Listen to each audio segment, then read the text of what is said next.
Hello folks, this is Mike, PC31 the Vinyl Policeman, and this is my contest entry into a Vinyl Martini, Jack's contest. And really sorry Jack, this is a very late entry. I know I'm still in under the wire, but I've been trying to do this for a couple of weeks now, but just life's been so busy. But anyway, I'm here now and doing my entry. So this is for Jack's celebration of 2 years in the VC. It's also his push to 600 subs. He's at 570 last time I looked, so he will soon be through the 600. He's had 39 entrants so far to this contest, so he's doing really well. He's got some traction with it. Fantastic prize. He's going to donate 100 Canadian dollars to a charity of your choice, so the winner can select what charity they want to go to. Jack did something similar last year, and yeah, great idea. 2 elements to the contest. The first one is to name some couple of VC members who you want to point out from a subs point of view. And the first one, well, both of mine actually are Scandinavian. But my first one is Morten Asted. And Morten currently is on 370 subs. And he's got a terrific channel. He resides Norway and Denmark. I think he's got houses in both places. And he's got great taste, classic rock, quite varied, very similar to mine actually. He shows videos, he does great unboxings, videos of the countryside when he's going to record fairs and things like that. Really good channel, great guy with a great collection. Another one, Pops and Clicks, Janne. He's on 286 subs at the moment, should be on loads more. Janne's in Sweden, so both guys are from Scandinavian countries. Again, Janne's got great taste. He's shown some terrific Swedish bands who I hadn't heard of before, but I've looked into, and I really like some of the music. So both of those guys, Morten and also Janne, and I'll put their details there, of course. The second part of Jack's contest was he wanted us to show some vinyl of an artist where you're a completist or a near completist. And yeah, I'm completist on quite a few artists actually. I was thinking PJ Harvey, was going to show that one. Was going to show Concert Angels, but I've done a ranking on them before, and I often show their records, so I'm a big fan. I was going to show The Clash, then Just Joe Strummer, all different ones. But what I've settled on, something a little bit different, is I've settled on a guitarist who has played in some of my favourite bands. As a guitarist, he's actually played and made full albums where he's actually a member of the band in 5 different groups. He passed away now. He's now he passed away unfortunately when he was 48.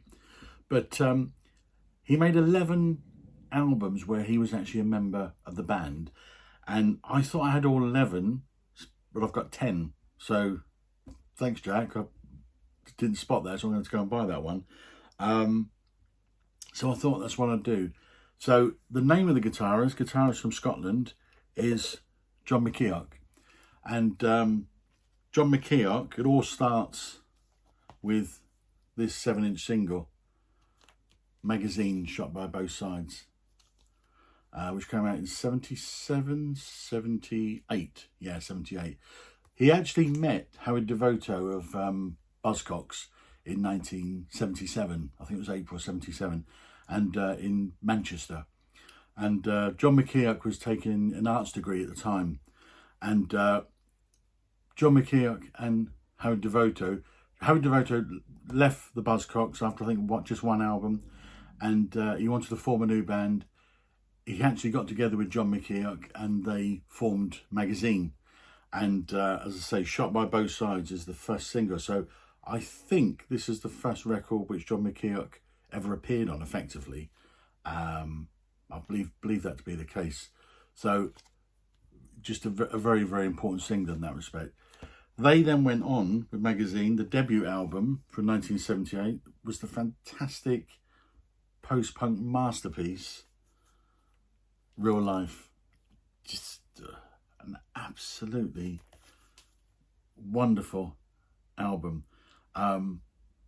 Shot by Both Sides is on this, but you've also got The Light Pours Out of Me, Parade, really just a post-punk masterpiece, and you can really see John McKeoch's guitar playing shining through with this. Should say John McKeoch, the artists he actually inspired were Johnny Marr. Often talks about him, and he was a huge influence to Johnny Marr when Johnny Marr was kind of early teens, and you listened to his guitar playing and he took a lot from him. Johnny Greenwood, Ed O'Brien of Radiohead, huge influence. U2's The Edge was very influenced by John McKeoch. John Frusciante, Chili Peppers. Geordie Walker of Killing who passed away recently, very influenced. Robert Smith of the Cure. Lots and lots of people were so influenced by the guitar playing of John McKeoch. And his style is very non-pentatonic. It's kind of quite dissonant in his playing sometimes. Heavy use of a flanger, heavy use of flange work. When I go through some of these bands, you'll think, oh, okay, the guitar sound of them, I can hear John McKeoch.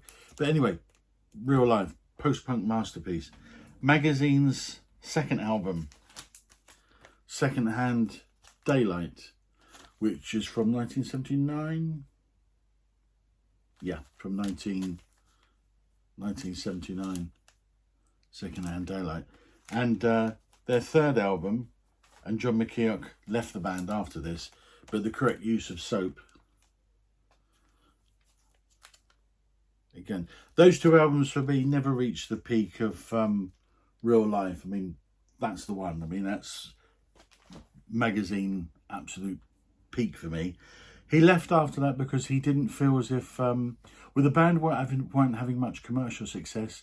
They appeared on the UK's Top of the Pops, which was the music programme. And they were one of the only bands, apparently, where when they appeared on Top of the Pops, single sales the next day went backwards. And I think they dropped out the chart. But certainly shot from both sides. I think that reached about, from memory, 41, something like that in the charts. But all the Magazine's albums, they all entered the top 40. So whilst he was still with Magazine, he had flirtation with Electronic Band. And in 1980, he teamed up with Steve Strange, and this was a commercial success. This is the debut of Visage, and he is on there. John McKeoch also plays saxophone, and you hear him with Magazine, and with this, you hear some of the saxophone work, and that is also John McKeoch. But this was a very, very commercially successful album, and I think this enabled John McKeoch to buy his first house and upgrade a lot of his equipment. But he was still with Magazine when he was with Visage. He was going to be on Visage's second album, Anvil, but he just wasn't in London at the time, so he didn't appear in any of the sessions whatsoever. So he then leaves Magazine because not too much commercial success. He didn't feel as if the band were developing very much. And he joins Susie and the Banshees. And the first album with Susie and the Banshees is Kaleidoscope, 1980. And he's involved in the Banshees' really commercially successful period. I mean, this one, Happy House, Christine, just fantastic tracks which came off this album. He was also on my favourite Banshee, Susie and the Banshee album, Juju. Absolutely superb. So yeah, Kaleidoscope 1980, so Juju 1981.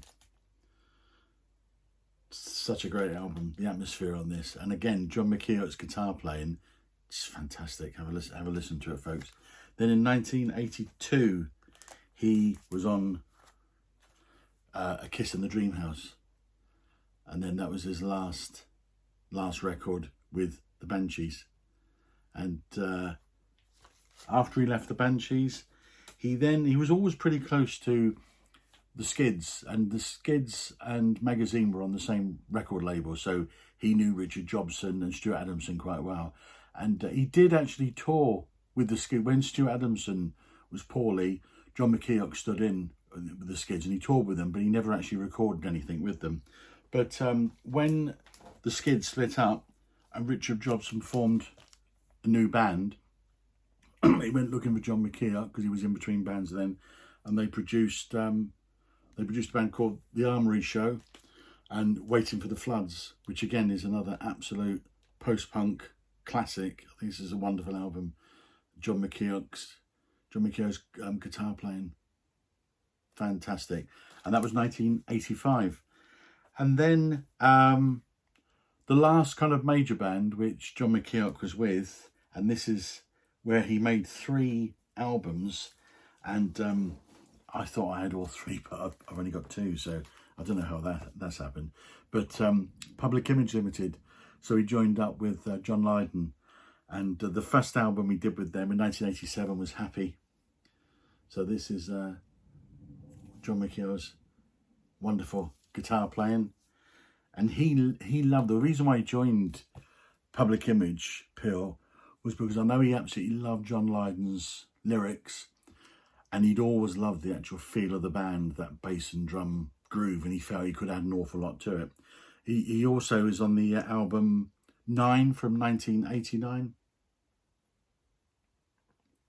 Another great Pill album. And the final one he was on for them was That What Is Not from 1992, and that's the one which I haven't got, which I thought I did, but I'll have it real soon. He also guesses, so those are the 11 albums which he appeared on. So Magazine, Visage, Susie and the Banshees, The Armory Show, Public Image, just some fantastic bands there. But he's also, as a guest musician, he was on Generation X, Kiss Me Deadly, and he is the guitarist on this album, and it's just fantastic guitar work. He also made an album with Peter Murphy of Bauhaus fame. He was on his debut album, which is Should the World Fail to Fall Apart in 1986, but I haven't got that one. But I think I'm not too sure how many tracks he's on that one, but I need to track that one down. So that's the wonderful John McKeoch. Passed away 2004, I think it was.